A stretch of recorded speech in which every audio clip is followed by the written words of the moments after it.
খাগড়াছড়িতে ৩ জনকে হত্যার প্রতিবাদে সিপিবির বিক্ষোভ। বিস্তারিত সংবাদ। খাগড়াছড়িতে কিশোরীকে ধর্ষণের প্রতিবাদ ঘিরে সংঘর্ষে ৩ জনকে হত্যার প্রতিবাদে রাজধানীতে বিক্ষোভ মিছিল ও সমাবেশ করেছে বাংলাদেশ কমিউনিস্ট পার্টি সিপিবি।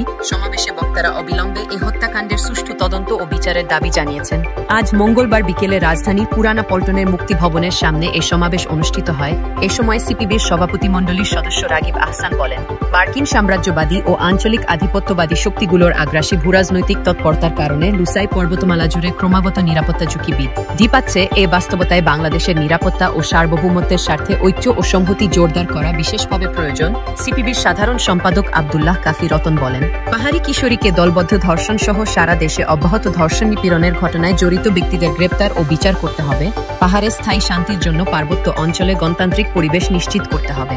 খাগড়াছড়িতে পাহাড়ি কিশোরীকে দলবদ্ধ ধর্ষণের অভিযোগের ঘটনার প্রতিবাদে শনিবার থেকে অবরোধ কর্মসূচি পালন করে আসছে পাহাড়ি সংগঠন যুব ছাত্র জনতা। এই কর্মসূচিকে কেন্দ্র করে রোববার গুইমারার রামেসু বাজারে বিক্ষোভ ও সহিংসতা ঘটে।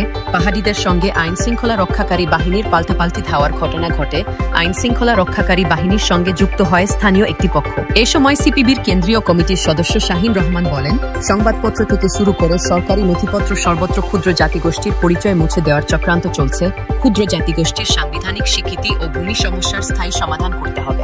খাগড়াছড়িতে সহিংসতার ঘটনার তদন্তে জাতিসংঘের মানবাধিকার কমিশনের একজন সদস্যের সমন্বয়ে একজন বিচারপতির নেতৃত্বে অনতিবিলম্বে বিচার বিভাগীয় তদন্ত কমিশন গঠনের দাবি জানিয়েছে বাংলাদেশ হিন্দু বৌদ্ধ খ্রিস্টান ঐক্য পরিষদ।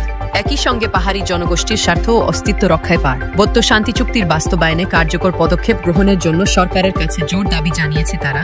বিবৃতিতে ঘটনায় দায়ীদের গ্রেপ্তার ও দৃষ্টান্তমূলক শাস্তি প্রদান, নিহত ব্যক্তিদের প্রত্যেক পরিবারকে অন্যূন ১ কোটি টাকা করে, ক্ষতিগ্রস্ত প্রত্যেক পরিবারকে অন্যূন ২৫ লাখ টাকা করে ক্ষতিপূরণ প্রদান করার দাবি জানিয়েছে ঐক্য পরিষদ।